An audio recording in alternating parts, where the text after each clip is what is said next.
আসসালামু আলাইকুম। ওয়ালাইকুম সালাম। খাবার বসিয়া সালাম কি দিলাম ও খাবার বসে সালাম দেওয়া লাগে না? না। আপনি ভালো আছেন? হ্যাঁ, আপনি কয়েকটা প্রশ্ন করা যাবো? হ্যাঁ করেন। এটা বিশ্বাস করেন? সেই তো ছবি তুলেছে বা না না না, ছবি ওঠে নাই তো। এটা বিশ্বাস করেন? কোন এই কথা কেন বললাম? এই কথা করার কারণ শুনবেন। যার মনে যেটা চাইবা। না এই যে আমি এই যে কিছুদিন আগে এই যে ভাইরাল হলো না একটা ডায়লগ, মুরব্বি মুরব্বি তখন আপনারা মুরব্বি এই যে নাচানাচি করেন, জায়গায় জায়গায় নাচানাচি করেন, ডিজে গান বানায় ওটা নাচানাচি করেন, এটা কি ঠিক? হ্যাঁ, কিছু একটা কন যে ঠিক না ব্যাঠিক।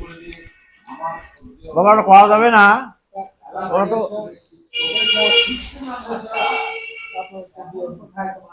হ্যাঁ দাদা, আরেকটা কথা কর ছিল, মন খারাপ করুন না। আপনি যদি আমি বিয়ে করাই, বিয়ের বয়স হলে বিয়ে করবে। না আমার কথা কইতেছি না, আপনার কথা কইতেছি।